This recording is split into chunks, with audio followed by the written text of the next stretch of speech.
Depression. आज की इस भाग दौड़ भरी कंपटीशन भरी दुनिया में बहुत से लोग अवसाद डिप्रेशन का शिकार हो रहे हैं। जीवन में कंपटीशन इतना बढ़ गया है, लोगों के ऊपर परफॉर्मेंस का इतना अधिक दबाव है कि वो इसे झेल नहीं पाते हैं और डिप्रेशन का शिकार हो जाते हैं। डिप्रेशन के कई कारण होते हैं। हमारे किसी प्रिय व्यक्ति की मृत्यु, जिससे हमारा बहुत ज़्यादा अटैचमेंट होता है, उसके विछोह के कारण हम डिप्रेशन में जा सकते हैं। रिलेशनशिप में ब्रेकअप हो जाता है, जिसके कारण अवसाद का शिकार हो जाते हैं। हमारे किसी प्रिय पालतू पशु अथवा पक्षी की मृत्यु के कारण भी कई बार व्यक्ति अवसाद का शिकार हो जाता है। बिजनेस में लॉस हो जाना, नौकरी का छूट जाना, कॉम्पिटिटिव एग्ज़ाम्स में सक्सेस नहीं कर पाना, बार बार प्रयास करने के बाद भी असफलता, बार बार की असफलता हमें अवसाद की तरफ ले जाती है। अवसादग्रस्त व्यक्ति अपने आप को दुनिया में अकेला समझने लग जाता है। उसके मन में धारणा बन जाती है कि वो बार बार फेल हो रहा है, लोगों की दृष्टि में खरा नहीं उतर रहा, आदि भावनाएं उसके मन में आना शुरू हो जाती हैं।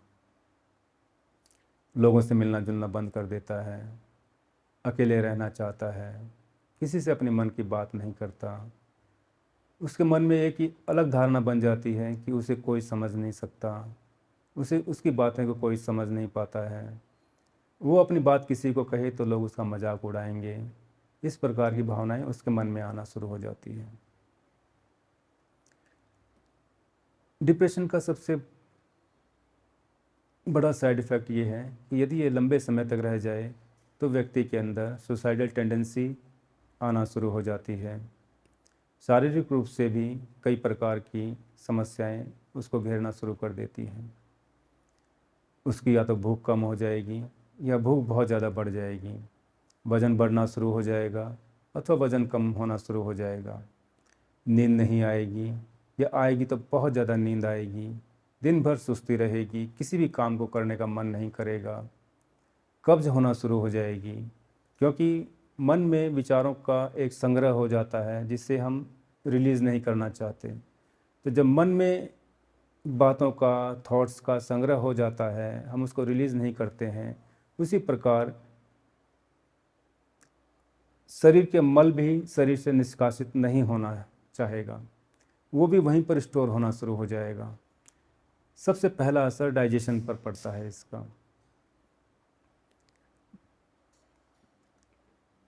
इससे निकलने के लिए आपको कुछ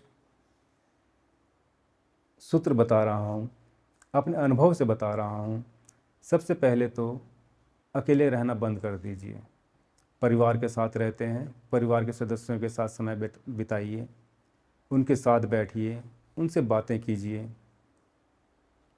अकेले रहते हैं, अपने आप को किसी न किसी काम में बिज़ी रखिए, खाली मत बैठिए, कुछ न कुछ काम कीजिए।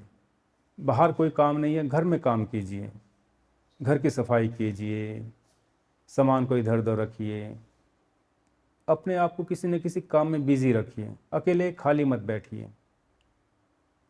अपनी बात किसी को नहीं कह सकते, डायरी लिखना शुरू कीजिए। जो भी आपके मन में है उसको लिखित रूप में एक डायरी बनाइए, उसमें लिखना शुरू कीजिए। संगीत सुन सकते हैं। डिप्रेशन से बाहर आने में संगीत बहुत बहुत उपयोगी है। पुस्तकें पढ़ने का शौक़ है, पुस्तकें पढ़िए, लोगों से मिलिए, बाहर निकलिए। बहुत से लोग डिप्रेशन से बाहर आने के लिए मेडिकेशन का सहारा लेते हैं। मेडिकेशन से थोड़ी सी राहत ज़रूर मिलती है, उसका साइड इफ़ेक्ट्स भी बहुत ज़्यादा हैं। दवाई लेने के पश्चात नींद बहुत आती है, डाइजेशन से रिलेटेड प्रॉब्लम्स होती हैं, लेकिन वो स्थायी समाधान नहीं है। तो अब क्या किया जाए जिससे कि हम डिप्रेशन से बाहर आ सकें? योग में डिप्रेशन से बाहर आने के लिए बहुत सारे आसन, प्राणायाम हैं जिनका नियमित अभ्यास करके आप डिप्रेशन से बाहर आ सकते हैं। शुरू शुरू में आपको करने का बिल्कुल मन नहीं करेगा, लेकिन हिम्मत करके कुछ दिन नियमित रूप से इनका अभ्यास करें। विशेष रूप से प्राणायाम, मेडिटेशन इसमें बहुत लाभदायक होता है। मेडिटेशन से संबंधित एक अलग वीडियो डिस्क्रिप्शन बॉक्स में मैं डाल दूंगा, उस ध्यान का आप अभ्यास करें। प्राणायाम का अभ्यास अभी हम करेंगे। इन प्राणायाम का अभ्यास आप नियमित रूप से करें। सुबह करें, रात में सोने से पहले करें, दोपहर में करें, जब मन करे तब करें। कोई साइड इफ़ेक्ट नहीं है, लाभ ही मिलेगा। ध्यान आपको अवश्य करना पड़ेगा। बहुत ही साधारण मेडिटेशन टेक्निक है। अभ्यास करें, डिप्रेशन से बाहर आएं, अपने जीवन को सुखमय बनाएं और एक स्वस्थ और सुखी जीवन जिएं। सबसे पहले चंद्रभेदी प्राणायाम का अभ्यास करेंगे। चंद्रभेदी प्राणायाम में हम अपने राइट नॉस्ट्रल को बंद करेंगे और लेफ़्ट से इनहेल और लेफ़्ट से एक्सहेल करेंगे। सांस को फोर्सफुली इनहेल नहीं करेंगे, फोर्सफुली एक्सहेल नहीं करेंगे। बिल्कुल आराम से इनहेल करें, आराम आराम से एक्सहेल करें। एक चीज़ का ध्यान रखेंगे, जितना आप इनहेल करते हैं उससे थोड़ा सा ज़्यादा एक्सहेल करेंगे। आप काउंटिंग के साथ इनहेल कर सकते हैं, काउंटिंग के साथ एक्सहेल कर सकते हैं, या बिना काउंटिंग के भी ध्यान रखेंगे कि इनहेल किया हमने, उससे थोड़ा सा ज़्यादा एक्सहेल किया। कैसे करेंगे इसको?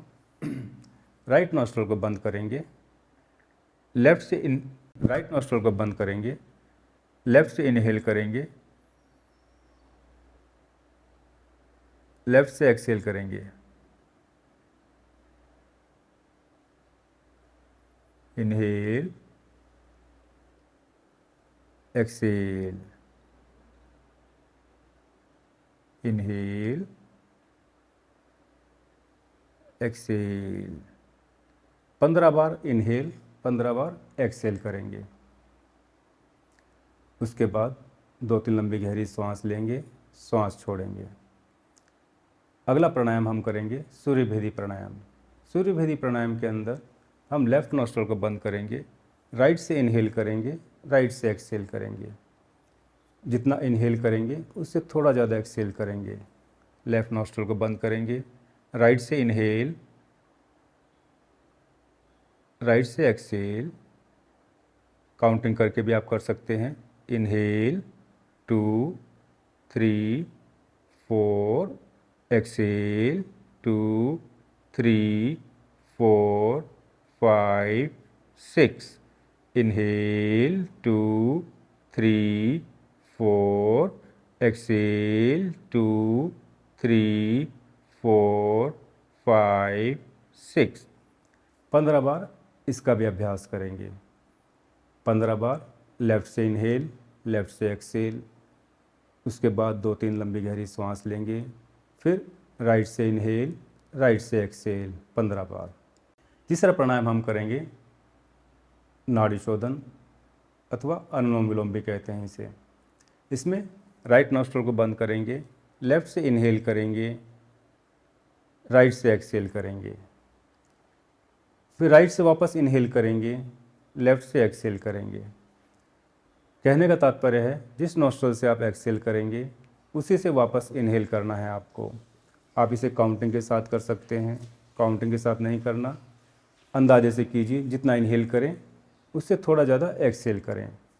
राइट नॉस्ट्रल को बंद करें, लेफ़्ट से इनहेल 2, 3, 4, लेफ़्ट को बंद करेंगे, राइट से एक्सहेल 2, 3, 4 5 6। वापस राइट से इनहेल 2 3 4। लेफ्ट से एक्सेल 2 3 4 5 6। लेफ्ट से इनहेल, राइट से एक्सेल, वापस राइट से इनहेल, लेफ्ट से एक्सेल। इस प्रकार 5 राउंड से शुरू कीजिए और इसे 10-15 जितना आप कर सकते हैं उतना करें। चौथा और सबसे महत्वपूर्ण प्राणायाम भ्रामरी प्राणायाम। भ्रामरी प्राणायाम में हम अपने अंगूठे से अपने कान के छिद्रों को बंद करेंगे, चारों उंगलियां सिर के ऊपर रखेंगे,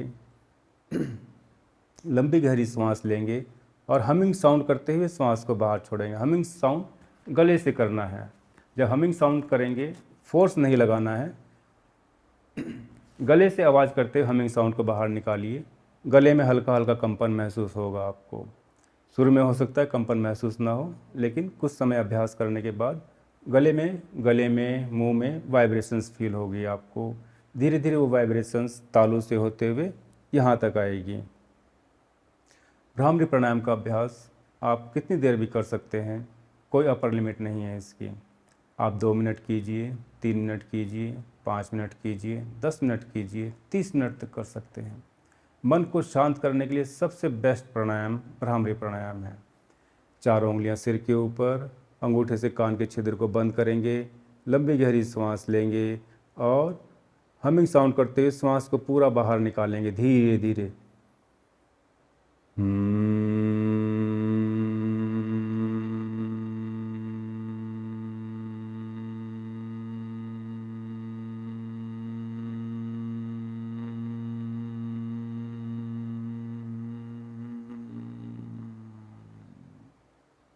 फिर से लंबी गहरी सांस लें। हमिंग साउंड करते हुए सांस को धीरे धीरे पूरा बाहर निकालना है। पेट पूरा अंदर चला जाएगा आपका। जब तक सांस बाहर निकलती रहे तब तक हमिंग साउंड निकालते रहें।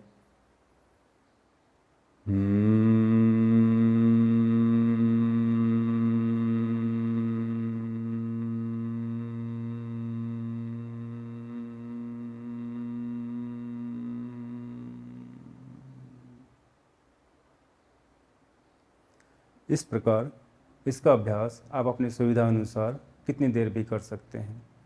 सुबह उठ करके इसका अभ्यास करें, रात में सोने से पहले इसका अभ्यास करें। जितना देर करना चाहें उतना अभ्यास करें।